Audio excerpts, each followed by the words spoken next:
दर्शन शास्त्र के सभी शिक्षार्थियों का आज की इस व्याख्यान श्रृंखला में अभिनंदन, स्वागत।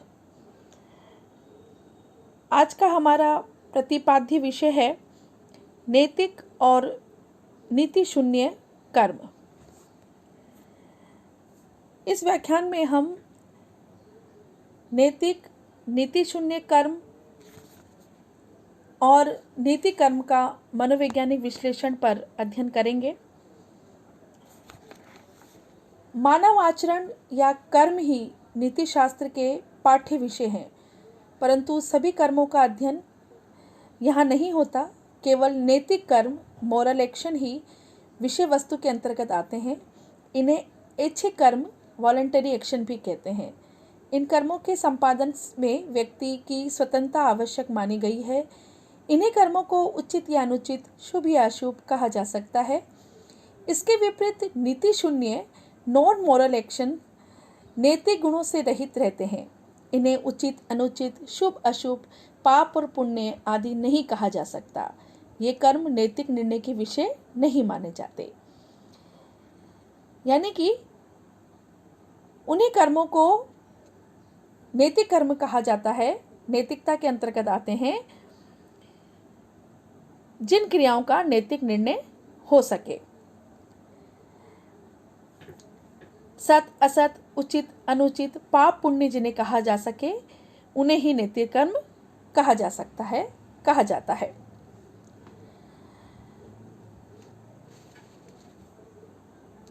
नीति शास्त्र का लक्ष्य मानव आचरण के ऐसे आदर्श का निरूपण करना है जिससे मिलान करके किसी कर्म को उचित या अनुचित ठहराया जा सके।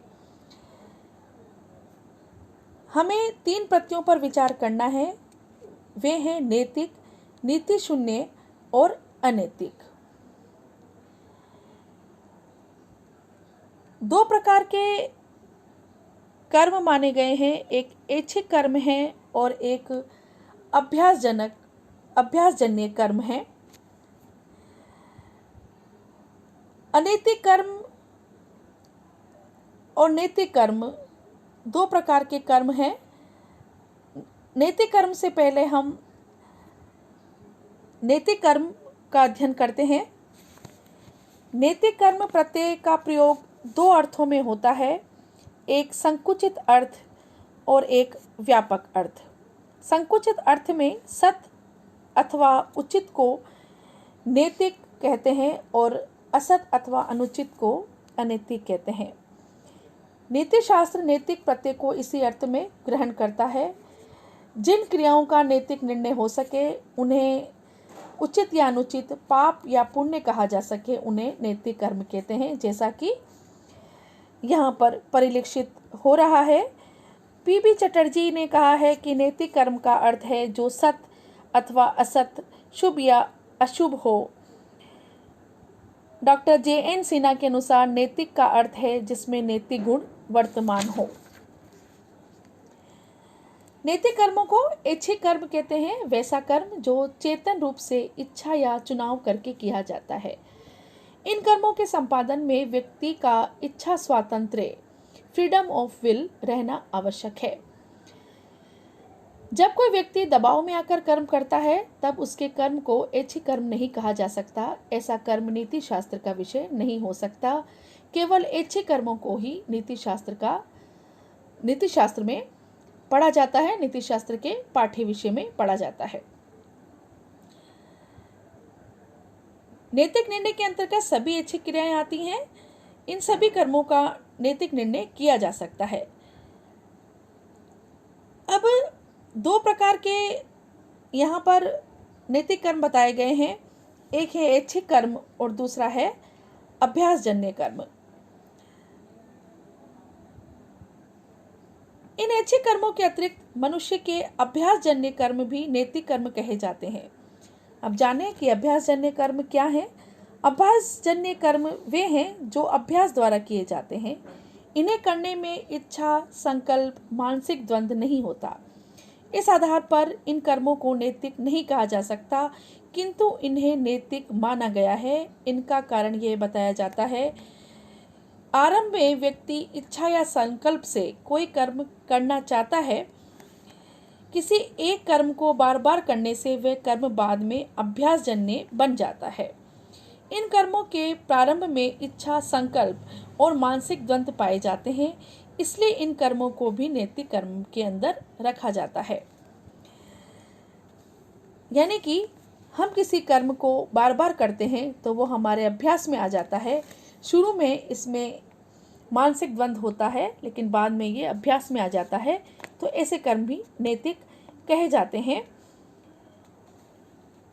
नैतिक कर्म का एक महत्वपूर्ण लक्षण है कि इसका कर्ता सदैव एक विवेक संपन्न व्यक्ति होना चाहिए। अविवेकी के ऐच्छिक और अभ्यासजन्य कर्म नैतिक नहीं कहे जा सकते और इनका निर्णय नहीं हो सकता।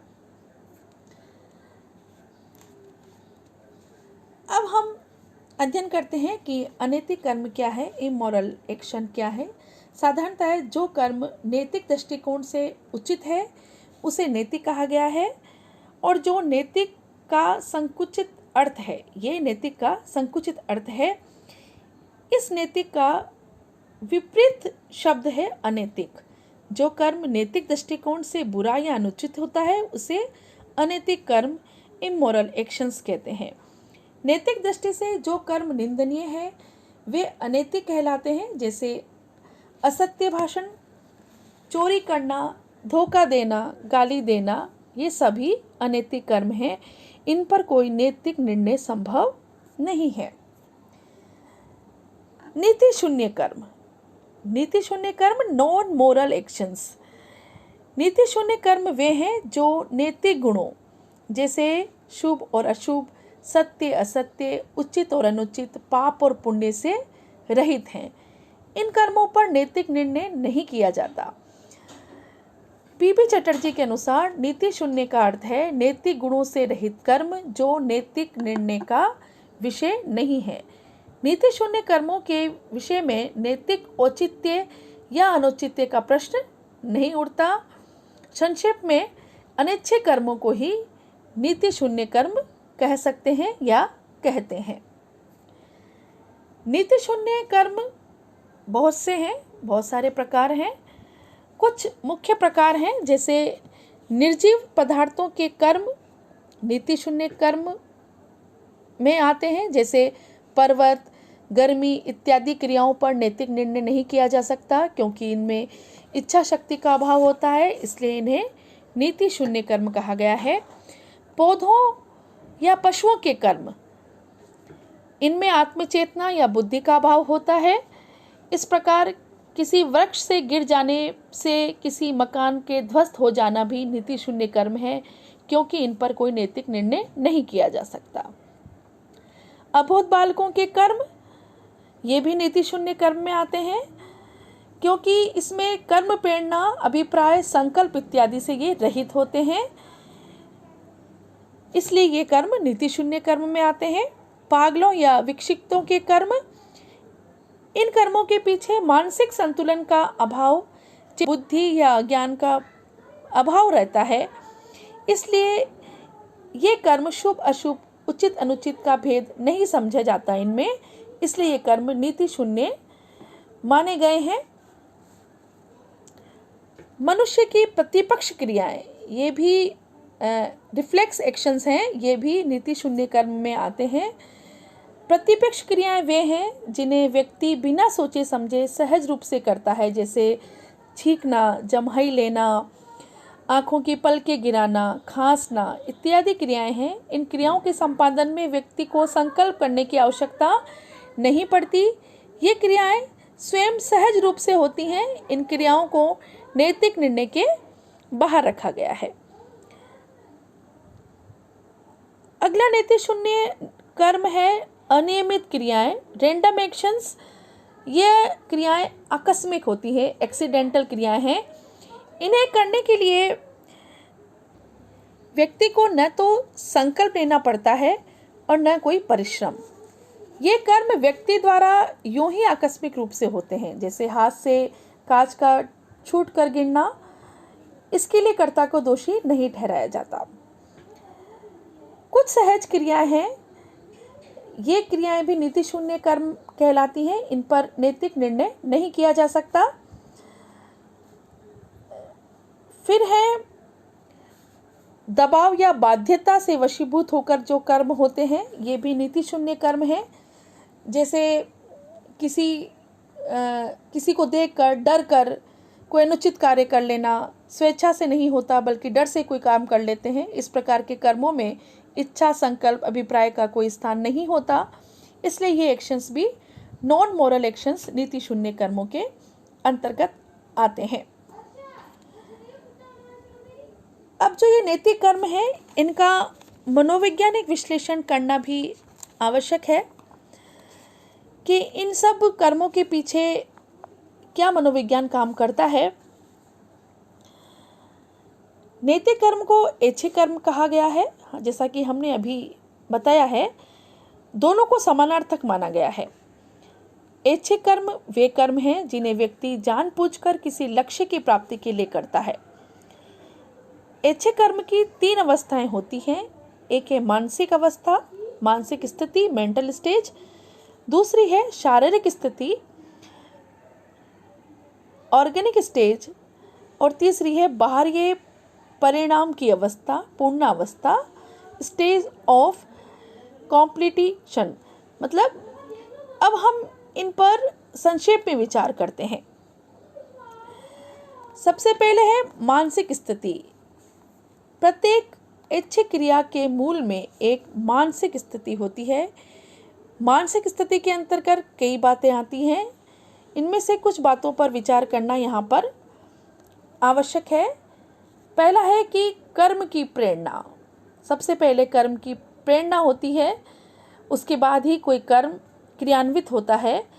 प्रत्येक ऐच्छिक क्रिया के मूल में कोई ना कोई प्रेरणा अवश्य होती है। ये प्रेरणा किसी वास्तविक या काल्पनिक अभाव या अपूर्णता की भावना होती है। यह या तो मूल प्रवृत्ति होती है या बौद्धिक या नैतिक सौंदर्य के संबंध तृष्णा।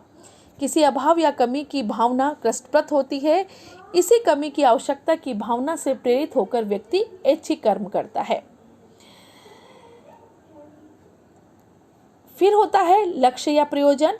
मोटिव होना आवश्यक है। जब हम कोई कमी या अभाव महसूस करते हैं, तब हमें इसका भी विचार करना पड़ता है कि अमुक वस्तु की प्राप्ति से इस अभाव की पूर्ति हो सकती है। जैसे जब हमें भूख सताती है, तब हम जानते हैं कि भोजन की प्राप्ति से भूख मिट सकती है। उस वस्तु को ही जिससे हम समझते हैं कि हमारा अभाव दूर हो सकता है, क्रिया का लक्ष्य, एंड ऑफ एक्शन कहा जा सकता है। फिर होता है इच्छा यानी कि डिजायर। जब हमें अभाव या कमी का ज्ञान होता है, तब हम उस अभाव की पूर्ति के लिए किसी साधन पर विचार करते हैं। यहाँ अभाव या प्रयोजन दोनों आ जाते हैं। जिस वस्तु या साधन से हम अपने अभाव की पूर्ति की उम्मीद रखते हैं, उस वस्तु को प्राप्त करने के लिए हमारी इच्छा हो जाती है। इस प्रकार से इच्छा के बाद प्रयोजन का संघर्ष होता है, इच्छाओं का संघर्ष होता है। उसके बाद विचारणा होती है। विचारणा के बाद चुनाव या निर्णय होता है। विभिन्न इच्छाओं में गुण दोष विचार कर लेने के बाद व्यक्ति चुनता है कि हमें क्या निर्णय लेना है, और उसके बाद निश्चय या संकल्प आता है, डिटर्मिनेशन आता है कि वो क्या चुनाव करे। इच्छा विशेष का चुनाव कर लेने के बाद तुरंत उसे कार्य रूप में परिणित कर दिया जाता है। इसके बाद की जो अवस्था है वो है शारीरिक स्थिति। संकल्प कर लेने के बाद शारीरिक अवयव गतिशील हो जाते हैं और शारीरिक क्रिया आरंभ हो जाती है। संकल्प को कार्य रूप में परिणित करना आवश्यक होता है। और इस तरह से व्यक्ति, जैसे भूख लगने से पहले इच्छा होती है, व्यक्ति भोजन के लिए जाता है और फिर वो शारीरिक स्थिति में भोजन के लिए बाजार की ओर चल देता है। ये उसकी शारीरिक स्थिति की अवस्था है। तीसरी अवस्था है बाहरी परिणाम की अवस्था या पूर्णावस्था। शारीरिक गति बाहरी जगत में परिवर्तन लाती है। इस परिवर्तन को परिणाम कहते हैं। परिणाम यह है कि चुने हुए उद्देश्य की सिद्धि के लिए जिसके लिए कर्म किया गया है, चुने हुए उचित या अनुचित साधनों की सिद्धि और कुछ प्रत्याशित और अप्रत्याशित परिणाम। यानी कि इच्छा पूर्ति हो जाने पर हमारा ऐच्छिक कर्म पूर्णावस्था स्टेज ऑफ कंपटीशन को प्राप्त करता है। उपरोक्त उदाहरण में जब व्यक्ति भोजन करके अपनी भूख शांत करता है तो यही उसके लिए पूर्णावस्था की स्थिति है। ऐच्छिक क्रियाओं के जो हमने ये विश्लेषण किया, इससे स्पष्ट हो जाता है कि शारीरिक अवस्था, मानसिक अवस्था ये पूर्ण रूपेण मनोविज्ञान, शरीर विज्ञान के अंतर्गत आते हैं, लेकिन नैतिक और मनोविज्ञान दोनों दृष्टिकोण से ये महत्वपूर्ण कही जा सकती है। आज के इस वीडियो में इतना ही। अगले वीडियो में हम नैतिक व्यवस्था और प्रगति पर अध्ययन करेंगे। बहुत शुक्रिया।